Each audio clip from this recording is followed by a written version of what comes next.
As usual, waiting on Lionel. It's hard being Lionel. Well, good morning, everyone, and welcome to the Professional Triathletes Organization US Open here in Irving, Las Colinas, a triathlon town that has hosted numerous major triathlon events, starting with the 2000 USA Olympic trials for triathlon way back then, and still hosting a huge events, including this weekend's PTO US Open, the third event of the PTO Tour for 2022, with $1 million prize purse. My name's Kevin McKinnon. I'll be your host of the press conference and your lead announcer throughout the weekend, along with Karen Smyers, who's smiling at the back there. Another big name that we could have up here as well. I'm going to introduce all of our amazing athletes momentarily, but before we get started, we'd just like to show you this quick preview video. A new era of triathlon starts now. The PTO Tour, the evolution of endurance, the ultimate athletes, the ultimate distance for the ultimate prize. Triathlon's greatest events. PTO US Open. Triathlon heads to Texas. Last chance to settle the scores. Who can handle the heat and become the US Open champions?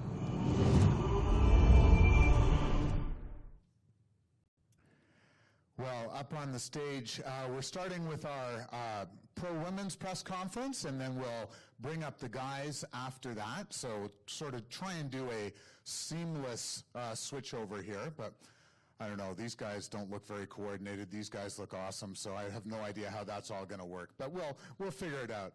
Daniel's like, man, you are a dead man, Kevin.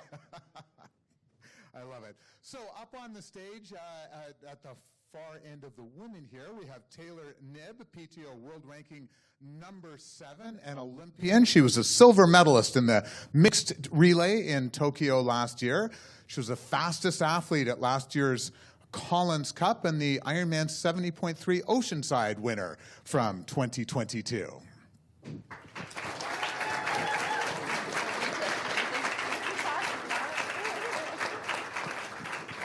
And as you can see, she's not popular at all.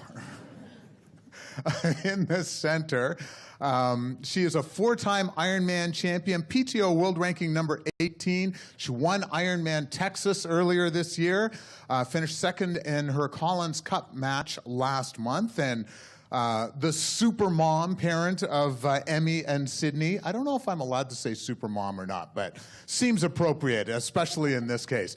Jocelyn McCauley.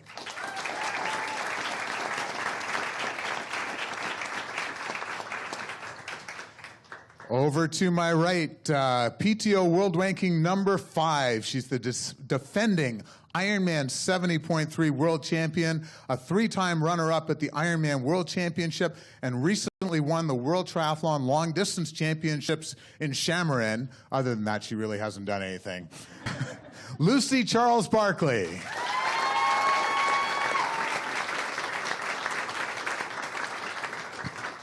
And all the way over to the right, the hardest thing for me in this press conference today is going to be stopping Taylor from asking this gentleman questions and taking up our entire press conference.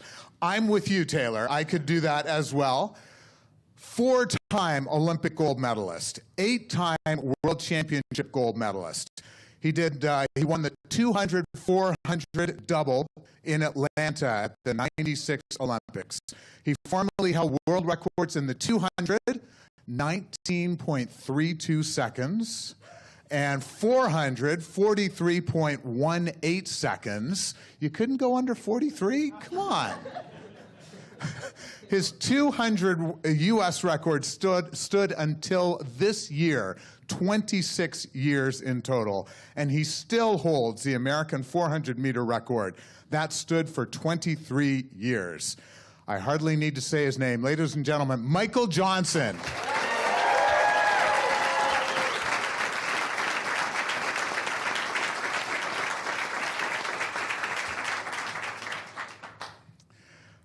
Michael, I'll start with you down at the end there. What why on earth are you here? Like, there's, I don't recall ever seeing you swimming or biking. You're just running super fast. Yeah, I mean, actually that 200, 400 meter double is as close as I've ever come to anything even close to a triathlon, and that was still a duath. No, it's great to be here, and look, I've always been super excited about sports performance, human performance in sport, and so it's great to be here. This is also my home. Dallas is my hometown. I live in California now, but still got the Texas roots, and make it back here often. So this is very exciting for the Dallas area to welcome you guys here, and what you're doing with PTO is amazing, very interesting to me, coming from a sport which also I think sort of has traditionally, failed to really highlight the greatness of great athletes. And so I'm here in that capacity, and I'll be commentating, and probably my commentary will be more about, more asking the dumb questions, but helping fans sort of bridge the gap in their knowledge of, what these great athletes are doing. Yeah, sorry, I forgot to tell you, we've changed your role a little bit, so you're actually going to be running in a relay tomorrow. Okay. We figured, even if you just go like half of your normal speed, you'll still be pretty darn quick. I'm good for 4x2 meters these days. Something in that range. All right, so no mixed relays for Michael, but all right. Actually, I'll start Taylor and Lucy. Both of you guys coming off injuries right now, and it seemed like those injuries kind of came as you were on top of the world. I was going to joke that I keep doing major features on you guys in my magazine, and then you drop off the face of the planet. But and we hear that, this injuries are part of the sport, and you sort of have to work through it. But I'm guessing it's not that easy. What was it like, sort of getting that news that got to take some time off, and how do you work through all that? Whoever wants to go first. Yeah, it's super tough, and like you said, I was definitely at the highest point in my career that I'd had, coming off the back of a world title, to only a few months later get told I had a stress fracture in my hip. So that was really tough to take, but I think kind of moving forward 6-7 months now, I've come out the other side a much stronger athlete, and actually if I went back in time and was told you could not have this injury and be where you are, or you could be where you are now and have had the injury, come through it and come out the other side, I think I'd still take having the injury, because I've learnt so much about myself from it, and I definitely feel like a stronger athlete now.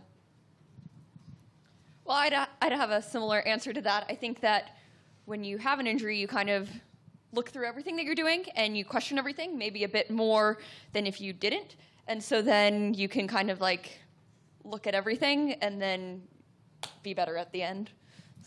So coming into this race, especially for you, Taylor, are there questions? Are you sort of like wondering how things are, or have you had the workouts over the last little bit that you feel confident coming in here? Well, I think there are always questions going into a race. You never know what's going to happen. That's why we hold the race. So regardless of if I had raced every weekend for the past 52 weeks, or this is my first race in 4 months, there are going to be questions. But I'm excited to race. I'm grateful to be on the start line, and we'll see what happens tomorrow. Yeah, Lucy, you had such a great comeback event, and I got to announce you coming across that line in Shamarin, and seemed like there was a lot of emotions and a lot of happiness there. Can you talk a little bit about that experience and how you're feeling coming into this one? Yeah, I've always been an athlete who loves to race.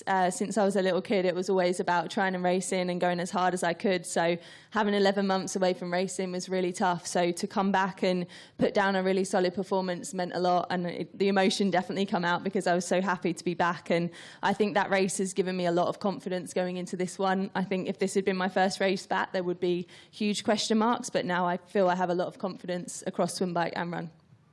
Awesome. Jocelyn, for you, you're coming off a solid performance at the Collins Cup, great races earlier in the season. What is the PTO, the tour events, what are those like? That a little shorter than some of the stuff that you're doing and jumping into with the speedsters like these two. Well, she, like you said, has also come runner-up 3 times in Ironman World Championships, so she's not just a speedster. But yeah, the World Tour events are amazing. These races are put on and are so much fun, and just an honor to be here and to be able to compete with. Can you talk a little bit about that and what that's meant for the sport, especially for women?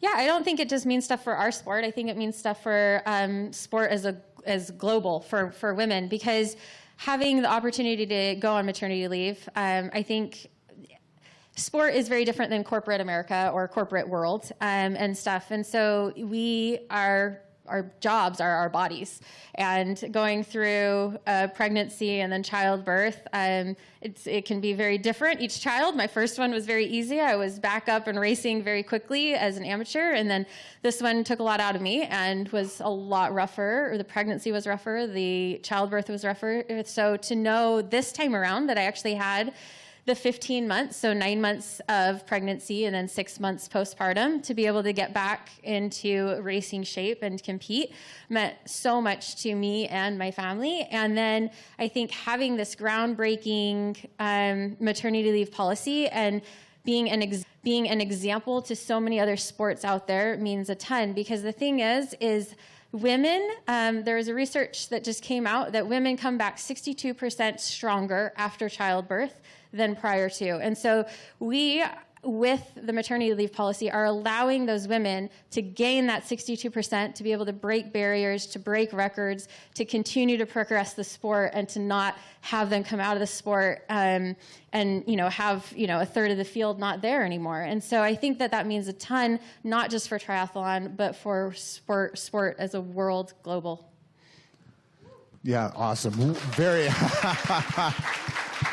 Woman power. See, I sort of felt like I was teeing that one up perfectly, and hopefully, so well answered. Okay, 62%. So are you guys trying to, Lucy, are you and Reese now thinking, Reese is like, holy jumping. It also takes 15 months. Michael, I'll sort of follow up. You've talked a lot about athletics and how, that athletics can learn from what the PTO is doing. Can you follow up with a little bit of what Jocelyn was just saying about what other sports can learn from the PTO? Yeah, I think people followed the Allison Felix sort of news story and her advocacy for maternity leave for athletes, from contracts as well, and her sort of battle with her sponsors around that. But I think, it's interesting to hear that stat, because there was a lot of attention given to a lot of the track athletes over the last year, female track athletes who've had children and have come back and run faster. That's been happening for a very long time. When I was competing, we had athletes, Gwen Torrance, athletes who were, great athletes and went off to, start a family and came back and ran faster. And so it's great to hear that stat. We started to see, after we started to see those athletes come back winning medals, we did see more female athletes deciding to go have kids, so that they could continue to be competitive with the moms. But no, I think that Taylor's going, really? I don't want to have a child quite yet. I'm not ready for that. I mean, you can take your chances, but I think there are a lot of parallels though between triathlon and what we're seeing in track and field in that way, with leading in female athletes being promoted much more, and then also equal pay as well. That's always been a situation with track and field. It's always been equal pay for both genders. So I think there are a lot of parallels there, and it's great to see that, and hopefully it continues to permeate sports as a whole. Awesome. Taylor and Lucy, again, I feel like I'm asking joint questions of the two of you. 2024 Olympics, both of you you've already been to an Olympics. You've been banging on that door, once back in 2012. I don't know if people realize how close you came to making the open water swim team for the UK back then. Are the Olympics in the picture for 2024 for each of you, and how does the next couple of years look? I mean, I haven't really looked that far ahead, to be honest. I think with the injury, it kind of changed my plans a lot. And with the PTO Tour taking off, that's definitely a big focus of mine. Obviously, I've been racing over the long course as well, and Hawaii is still a big thing that I want to try and win. So, yeah, I guess I have to get past the end of this year and then start looking to the future. And I have a really good relationship with British Triathlon now. They've already sent through the selection criteria for the Paris Olympics, which I haven't actually read yet. But, yeah, it's definitely something I would still love to do. But, yeah, there's so many opportunities now in triathlon, it's hard to pick where to go. Well, for me, I feel like this is coming up in distance for me, so Paris is still a huge focus. But we'll see. A lot can happen over the next 10 months. Or, no, it's like 22 months away. So it feels like a really short cycle, but at the same time, there's a lot of time. And there are a lot of strong American women. Jocelyn, when you kind of look at where the sport is right now, do you kind of feel like, oh man, I wish I had started my career 10 years earlier, like with, there was a PTO back when you first turned pro? Well, I mean, yeah, the PTO has brought a lot of good to the sport. So, I mean, but I don't live in woulda, coulda, shoulda.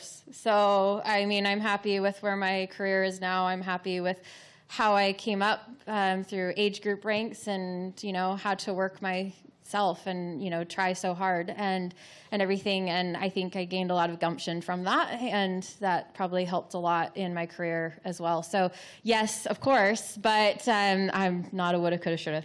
Yeah, love it.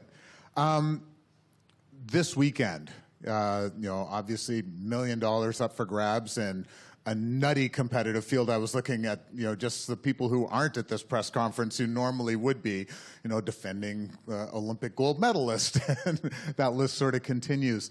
Can you just sort of run through? I'll start with you, Lucy. Keys to winning, and you're not allowed to say coming across the finish line first. Oh, I mean, it's a 100K distance, so I feel like there's an opportunity to go maybe harder than you would on the half distance, of course. So with the short course girls coming in, they're almost just pushing up that speed from the Olympic distance over this 100K distance. So in order to win, you need to go pretty hard. But in this race, this weekend, it's going to be super hot. So yeah, you could go hot from the gun, but if you overheat and blow up, you're not going to win. So it's about going hard, but being smart and managing that heat. And the one who's the smartest is going to win. Yeah, I would second everything that she just said, really. Was perfect. And you're also not allowed to just say, yeah, whatever she said. I mean, I think, having to be able to win on a course like this and a place like this, you have to have the belief to do it. And I think that in pretty much any race that I go into, you have to have that belief, you have to have that visualization going into that race to be able to see the outcome happening, and you have to have lived that many times before it actually comes to fruition when you come across that line first. And so I think that most times that you see a winner win, they have already redone that in their minds so many times. So. Well, I'm kind of excited for the 2 different days of racing and just a little bit different conditions, because I think that the answer is probably very different for the men's race and the women's race. I'm not sure, based on the fields, we race a little bit differently. And I have that question too. Who's going to win? How are they going to win? I think if we knew that, we wouldn't have the race. So I'm excited, and we'll see what happens tomorrow and Sunday. Awesome. Yeah, no, and I guess, Sunday they're talking even warmer than Saturday, and, the heat conditions could be kind of crazy. Are you worried about the heat, any of you guys? I spent a night in a third world country hospital because of heat stroke. And so to say I'm worried about the heat, of course I am. I have typically not raced well in the heat, but that's going to change. Yeah, you've got almost 24 hours to get acclimatized, That I'm was sure. 3 years ago, and I've been training down in the Woodlands. I'm from College Station, Texas, so I'm from Texas. I'm used to the heat and humidity, and yeah. Michael, I'll sort of bring you in. You're no stranger to winning and winning under pressure and all that kind of stuff. What were the keys for you to, sort of? I can't imagine what it was like in Atlanta in '96, and then turning around again in Sydney 4 years later. How did you handle that kind of pressure?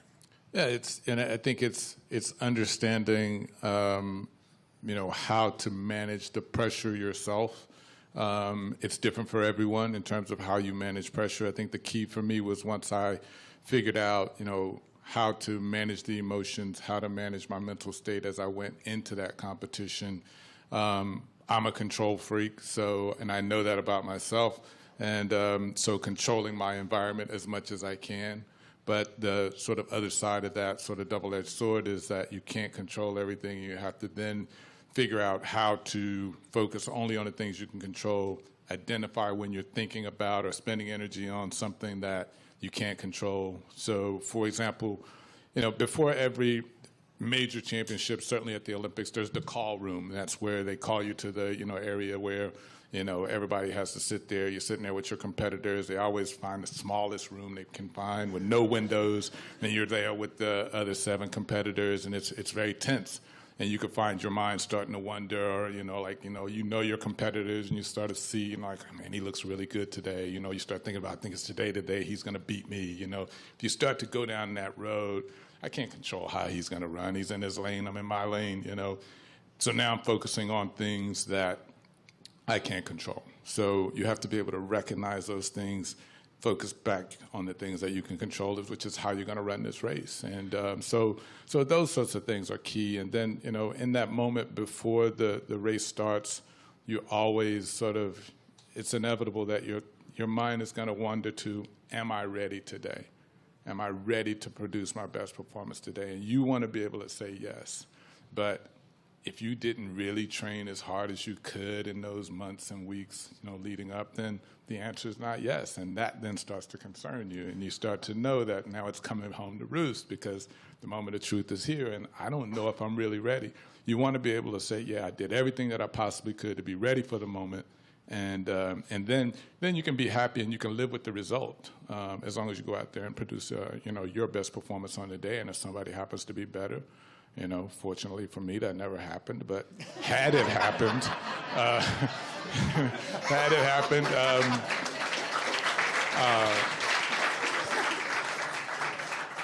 but yeah, if that happens, you can live with it. You can live with. You can live with having known that, you gave your best performance and somebody was just better on the day and you couldn't control that. Yeah, I love it. The will to win is nothing without the will to prepare. Absolutely. And that's when, that preparation starts in those weeks and months, leading up to the event, knowing every day that, this is an opportunity today to be ready for that moment and be prepared for that moment. And this is where I trained in this heat every day. And so, yeah, there were days when it was unbearable when we had, 3 consecutive months of, 100-degree temperatures every single day, and you're out there training in that. You just still got to get out there and give everything. And so it's in those days and months and weeks leading up that you have the opportunity to be prepared, and you don't want to squander any of those opportunities so that in that moment of truth you can say, yeah, I gave everything and I'm ready. I love it. Thank you. Taylor, we're going to get the guys up here, but I'm going to give you a chance. Your question to Michael, if you wanted. Oh, wow, you told me I wasn't allowed to ask any questions. But, go for it. Oh, wow, you're putting me on the spot. I haven't really, but just one? Only one. Okay, so if you could go back and tell yourself as a 22, 24-year-old, what would you tell yourself? To be completely honest, at that particular point, I was just starting my professional career, and I was really fortunate to learn all of the lessons really early. So I'd have to go back a few years before that. So if I could go back to 19, let's say, when I was 19 years old, and I had a tremendous amount of potential, and I loved running. Nobody ever had to tell me, to come to practice and run. I loved running. I didn't like stretching, didn't like lifting weights, still don't like those things. So I spent my first 3 years of college injured every year. And that was because I spent those 3 years trying really hard to make history, becoming the first world-class sprinter ever to do so, not lifting weights and stretching.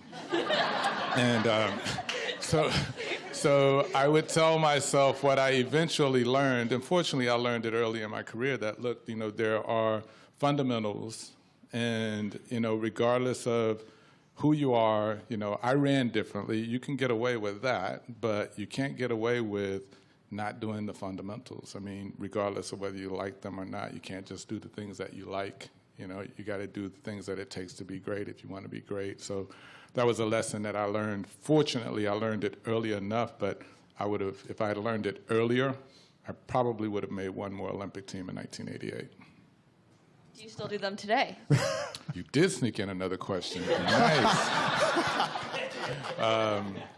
I still don't like them, but I still do them. But at this point in my life now, there are other things that are fundamentals that, you have to sort of do that you don't like doing. So every day, there are things that I don't like doing. I'm still very tight, and as you get older, which you will learn at some point, it becomes more difficult. So I hate yoga, but it's good for me. So I do it reluctantly, but I do it as much as I'm supposed to. Yeah. All right, before she jumps into another question, let's get the guys up here. And thanks, Taylor. That was awesome. Thank you so much, Taylor Knibb, Jocelyn McCauley, Lucy Charles Barkley.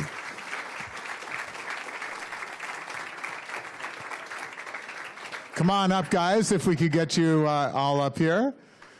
Yeah, good grief. Taylor, you need to keep racing because you're going to be a great interviewer down the road, and I'm going to be out of a job.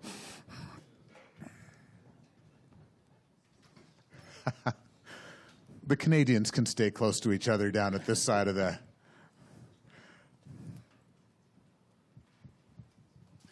All right, well, it gives me great pleasure now to introduce the men that we're having here at our press conference here today for the PTO US Open.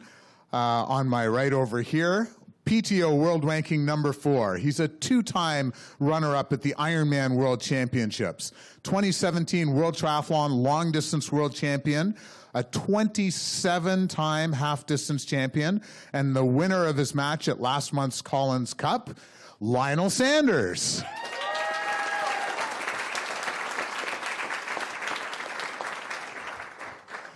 Next to him, PTO World Ranking number 6. He was 3rd at the 70.3 World Championships last year, won his match at the Collins Cup, as he did last year, and winner of Ironman 70.3 Elsinore, and I got to announce him winning at Ironman Lanzarote last year. That's where actually I think I met you for the first time.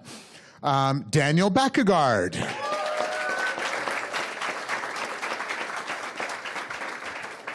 And PTO World Ranked number 11. He's a 2-time Ironman champion, Ironman 70.3 Gdynia champion from earlier this year. 2nd to Lionel in their match at the Collins Cup. Yeah, he's like, I know we're going to be talking about that. All the second place. This is Sam Long from the US of A.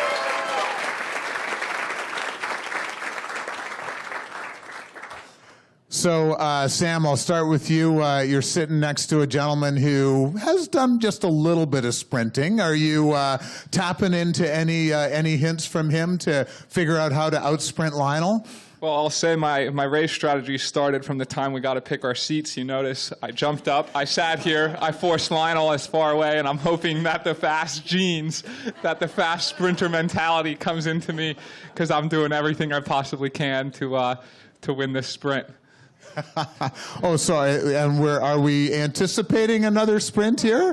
Lionel, I'll let you pitch in here. What's the race plan for this weekend? Sort of sit on Sam and then just take him because you've outsprinted him 2 times anyway. If Sam and I are sprinting for the win in this one, we are doing something right for sure. So it is a very, very deep field, and as you saw in Edmonton, it definitely benefits the shorter course guys, I think, a bit more than the longer course guys. So if we're sprinting, that's going to be good for us, for sure. Awesome. Daniel, what I'm guessing that you're not interested in having a sprint into the finish line with either of these two. I think I've been working a bit on my sprints as well. I've seen how the last couple of races have ended up, so I'm prepared for that portion. But I think I've not really done my job well if it ends up in the sprint. So I hope it will not go that far. Michael, we've been playing around with this stat from the Collins Cup, and so we kind of worked out that Sam and Lionel both were running 20.4 seconds per 100 meters, which is like... So you literally ran 200 meters a second faster than these guys. But can you imagine doing that 180 times, which is what they would have done? Yeah, I mean, after swimming and biking, that's just it. That's crazy. And I think that, it really does. Some of these stats and some of the things that I've heard, that these triathletes have done, I think that story deserves to be told. And that's sort of the thing that I think, even in my sport as well, that's why I'm so interested in what you guys are doing here with PTO, is helping people sort of put these things into perspective. It's not enough to just sort of go, this person's the best in the world, or these athletes are the best in the world. When people at home, or just sort of the layperson, can really understand that and put that into perspective, what that really means, it really sort of, drives interest, and it helps people really understand just how great. And if you're just into times and stats as well, it doesn't do it justice until you can relay that to people at home. Like, I'll tell people a lot of times, they'll come up to me and be like, oh, you're the world record holder in the 200 meters? And I'll say, yeah. And they're like, what was your time? And I'll say, 22 seconds. And they'll go, oh, my God. 22 seconds is like medium, like high school time. Not even. So they don't know. They just, they have no clue, right? When you start to put it into a context that they understand, then it starts to make a lot more sense. So I think that that's really important, to just sort of, help people at home, help fans understand just how great these athletes are. Yeah, awesome. I understand what 20 seconds for 100 meters means, but a lot of other people wouldn't. But when you start to relate it to what I do, and you start to say, okay, you did that 180 times, then it starts to make a lot more sense to people. Yeah, no, that's true. Like, you go out to a lot of people, they couldn't run 100 meters in 20 seconds, and you say, yeah, we're going to do that 180 times, and then have to sprint at the end, which is always kind of fun. Lionel, I wanted to follow up with what Michael was just saying about telling the stories, and you and Talbot have been doing that with huge success over the last little bit. Why did you want to get into that? Doing the YouTube videos and telling the story. Why was that important to you? It all started with a written blog, actually. In the beginning, it was kind of to try and get some sponsorship and stuff, but also I just enjoyed the journey. Triathlon saved my life, I believe, and so I just enjoyed, basically it was like a blog to myself. I was like just writing letters to myself, really, like my thoughts down on paper. And that's how it started. We did that for a few years, and then slowly we started to do videos. We could reach a bigger audience. And so now it's just become like a fun thing that we do. Like, there's really nothing other than to just try and, it's like a creative outlet for us. And so, I just enjoy trying to be creative and telling different stories and what's going on in the process of becoming a pro, and the ups and the downs, and just bring people along for the journey. That journey, you sort of alluded to, triathlon has, you've sort of talked about it kind of saving your life, or certainly changing your life dramatically. Can you just tell, for people who maybe aren't familiar with all three of them, the Lionel Sanders story, can you sort of give us a little synopsis of how that all came about? I got into triathlon. Basically, I was like in a dark place in my life. I was abusing drugs and alcohol, and I had kind of like lost the desire to live, really, and I needed something more. And fortunately for me, the idea to do an Ironman triathlon popped into my head, and I Googled it, and it was, an extreme race that I couldn't fathom accomplishing at that time in my life. And so I signed up for one, and that really was like my rehab. And I just devoted myself to that for 10 months, and I did the Ironman. And I was in that Ironman as I was getting lopped by Paul Ambrose. He was like, he finished like 2 hours ahead of me or something in the race. And it was there where I kind of was like, wow, that's absolutely amazing. I can't believe a human being could do that. And I think that's where like the seed to be a professional started to grow in my head, and wonder if I could do something like that. And so that was the beginning of the journey for me. Yeah, awesome. Thank you. Daniel, I want to talk to you a little bit about the PTO and these events. I know you weren't, I don't believe you were at the Canadian Open. No, you weren't at the Canadian Open. Can you tell us just a little bit about the PTO and what that means for you? Obviously you've been to the 2 Collins Cups that have happened and obviously been successful at those. Just tell us a little bit about the PTO and. Yeah, I'd say first of all, the stuff Lionel have been doing on social media and YouTube and whatever, he brought us here.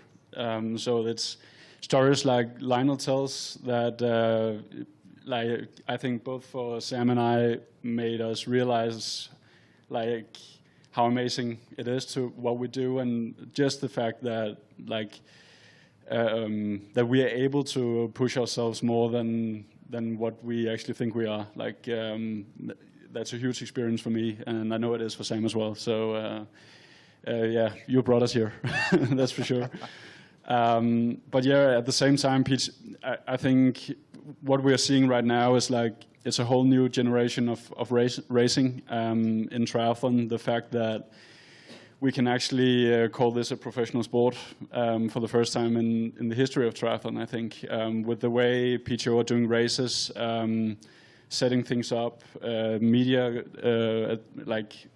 attention from all over the world. I think that's just how it's supposed to be. You see here, it's a world-class lineup. Normally, we go to races where it's not all the best people in the world who are together and racing for the big prize money purse. We see that here. We saw that in Edmonton as well. And I think that's what we've been missing. Because what we want to do is go head-to-head with the best guys in the world. We do that now, and we have that opportunity with the PTO and the races they put out for us. I think we just have to support that as professional athletes.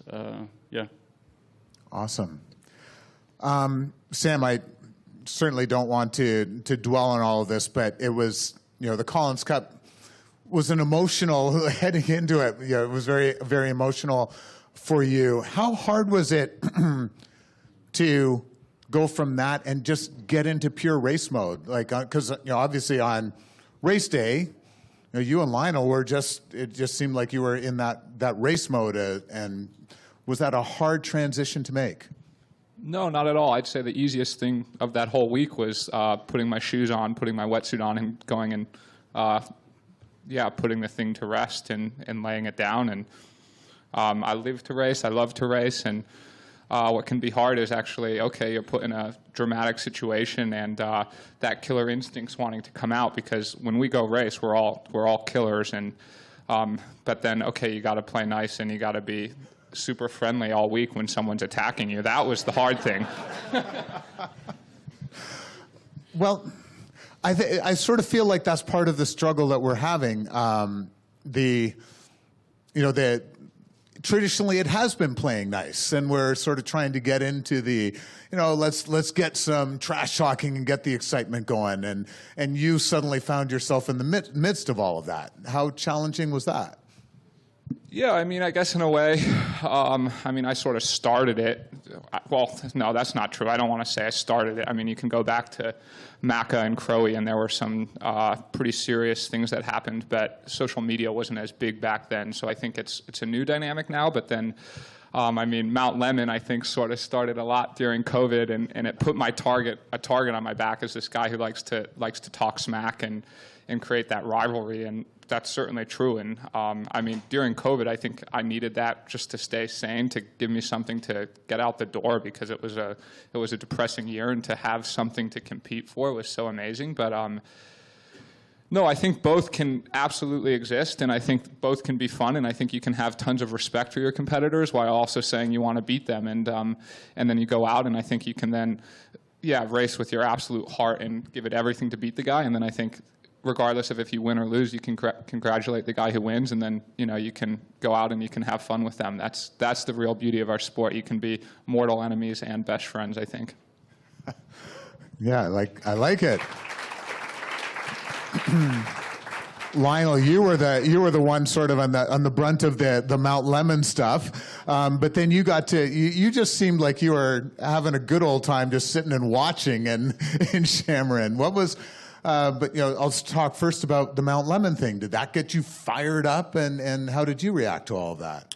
That was a lot of fun, actually. I greatly appreciate. I don't know if it was really any beef or anything. It was just gentlemanly competition for the most part, but.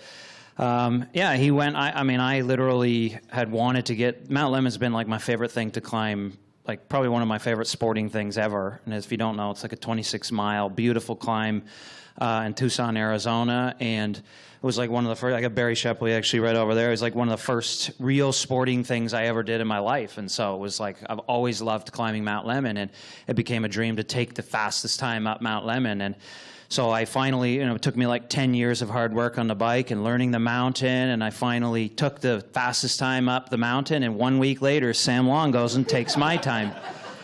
And it was a little bit upsetting, of course, but it's just fun competition, and so the world doesn't know, but I went back like every 3 days trying to take the time back and failed. I actually believe it caused an injury, actually, because I became like obsessed with trying to take the time back.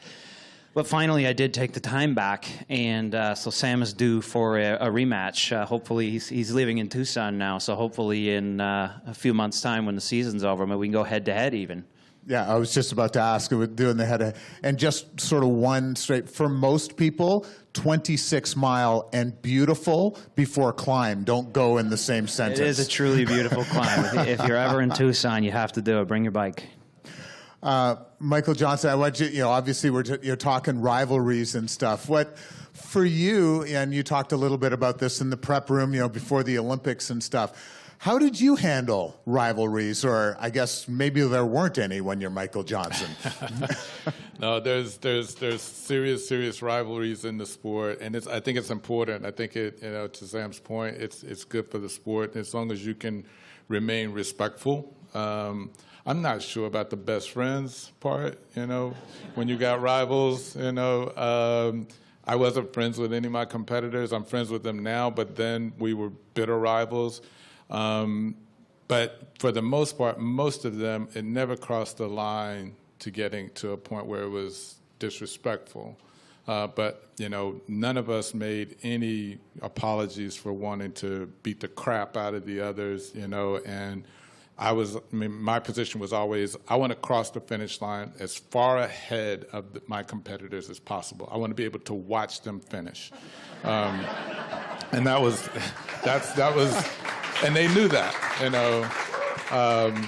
but it's important, to have those rivalries. Fans love head-to-head competition. They want to see people, there is that part, I think, to competition where, from a fan's perspective, where they know that you got all of these competitors, but those two guys absolutely don't want to lose to one another. Like my fans knew that, there were specific people, like Carl Lewis as an example. We had a real rivalry for years. When I came into the sport, he was sort of the king of the sport. And there was a battle between us for who's now going to be the king of the sport. And he didn't want to give it up. And I had to try to wrestle it away from him. And people got into that story. There's a story there that's more than just who wins this race. And it was also sort of, for the rest of our careers. And there were some other guys like this in my events as well that, just for specific reasons, those were guys that fans knew, well, Michael doesn't want to lose to that guy. Anybody else, maybe, he'd be okay, but if he loses to that guy, it's going to be really bad. That, fans get into. So I think that those stories, if they're not there, then, then that's sort of that missing thing. You have that in team sports, the rivalries in team sports that people get into. So I think it's important. So, you guys are probably a bit too friendly to each other. Daniel Beckegaard, last year, I got to sort of hang out and chat with you a ton at Ironman Lanzarote, and I kind of came away going, guys, he's too nice to win. And then you ended up winning the next day and stomping on everyone. But I almost get the feeling, is it hard to sort of pull out the competitive juices for you on race day? No, I think all of us, it's like that kind of switch. Personally, I find it like if I go to race mode too early, I will be done when the race starts. Then I'll not be able to pull it up. So I feel like, of course, in the morning you're nervous and you have all that kind of pre-race nerves and everything. But when that gun goes, everything just switches on and it's race mode, and you just, as Michael says, you just want to beat the out of everybody else. Be careful. This is being streamed live around the world. Be careful, please. Crap, Daniel, crap. Great self-control. For the first time. Yes, I think everybody does that. So it's just about learning yourself, like how to perform on the highest level.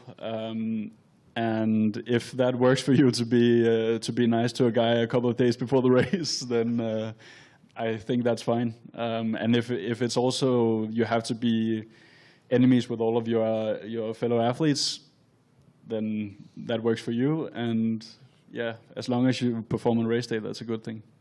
Yeah, awesome. Sam, I just want to ask you, I'm sitting here next to the PTO US Open trophies and just wondering, what would it mean to you to be holding this trophy up on Sunday afternoon? Yeah, I mean, as a personal achievement, it would mean the world to me. But I definitely carry a burden for all of America, or not a burden. It's actually the opposite. It's something that lifts me up, that propels me forward, and I'm well aware that. And I think this really is the same caliber as a 70.3 World Championships. I think it can be considered a mid-distance World Championships, and an American has never won that title, and it's been since 2002 or 2002 that Tim DeBoom won the Ironman World Championship title. So like, America's, we're kind of low on the totem pole right now of triathlon, and I'm trying to bring that back. I know all the other fellow American guys and girls are trying to bring that back, and that's something that propels me forward with a lot of joy and passion, and just to do the absolute best I can for my country, especially on home soil and Texas. Texas is the heart of America.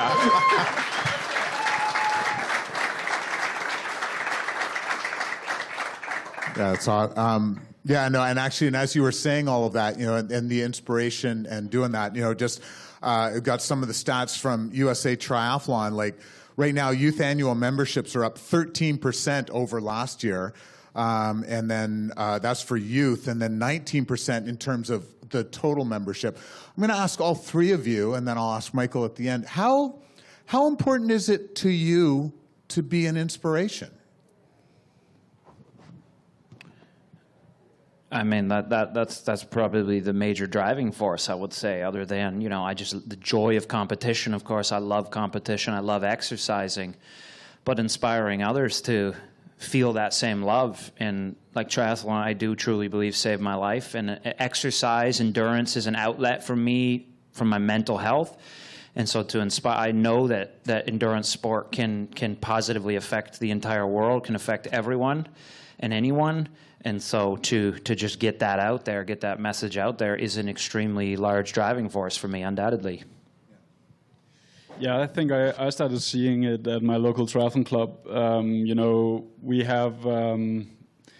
have like joint sessions. So we go to the track, everybody, and not doing the same sessions, but we're just there at the track. So I remember it back when I watched Rasmus Henning doing his workouts, a former world champion, yeah. So he knew what he was doing, and I remember looking up to him. I never imagined myself being in his position, but I can see it now. The way, the way the young kids, they enjoy just doing the same efforts as I do on the track, or whatever that is, creating good memories, because that was a huge thing for me growing up. Just exercising with your friends and have that social part of life. So be able to kind of create that space just in my local triathlon club is a huge thing. And if I can do that to a broad audience, I would be very happy. But that's a huge driving force. How about for you, Sam? Yeah, I have to agree. It's everything, and I guess just listening to these two guys, I was sort of playing back my childhood. And when I was growing up, like I looked up to all these stars that are of the global sports world at the time. You know, someone like Lance Armstrong before all the news came out, and football players and professional skiers. And I wanted to be a professional athlete of any kind, and I literally tried every single sport imaginable as a kid, and I was never like. Well, I think partly I was doing like 5 sports every season, so I was like never any good at them. And then I got into triathlon, and it just clicked, and it was like, okay, this is something like I can do. And so selfishly, it was like, this is what I wanted to do. But I think I go back and I remember that kid, and I remember like that was like what got me out of bed every day, was looking up to these people and wanting to be like them. And I just want to be like that to someone else. And then I think, okay, I've got this silly shirt, yo, yo, yo on, but it's like, some of the happiest things I see is actually like, because babies love yo, yo, yo. It's pink, and it's like baby words, yo, yo, yo, you know, and it's like, I see it on Instagram, and it's some 4-year-old, yo, yo, yo, and it's like, that's the coolest thing ever to me. Well, that's awesome.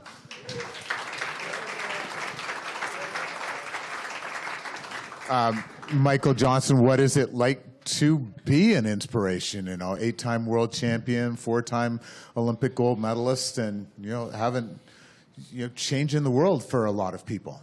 Yeah, I mean, sports has that ability to bridge gaps, inspire young people to live a healthy and active lifestyle, even if they don't ultimately become a professional. So inspiring the next generation to be involved in sports, to find a sport that truly inspires them is really important. And I think that from a participation standpoint, it is really important. It's great the work you guys are doing, because it's important to have those superstars at the top, that young kids can look up to and aspire to be like. I mean, as a kid playing sport, you play it because you love it, but then also, you're inspired by those that are the best in the world and recognized for being the best in the world. I mean, kids playing basketball, they want to be LeBron, and every sport needs that LeBron or that, Lionel Messi or, that Serena Williams, that person that will inspire that next generation, because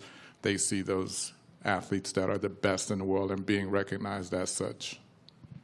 Awesome. Well, that sort of leads us to the tail end of our press conference here. I was just wondering if there's any chance we could kind of head out to the parking lot and have a 100-meter sprint with all of you guys. Any chance that we could coordinate that? Gotta save the fast twitch muscles, saving them for Sunday. Yeah, Lionel, you up saving them for Sunday. Yeah, saving them for Sunday. I'm going to pass on that one. Yeah. I've never seen Lionel pass up on a chance to compete before. This is a first. All right. Well, hey, thank you so much, gentlemen. Good luck on Sunday.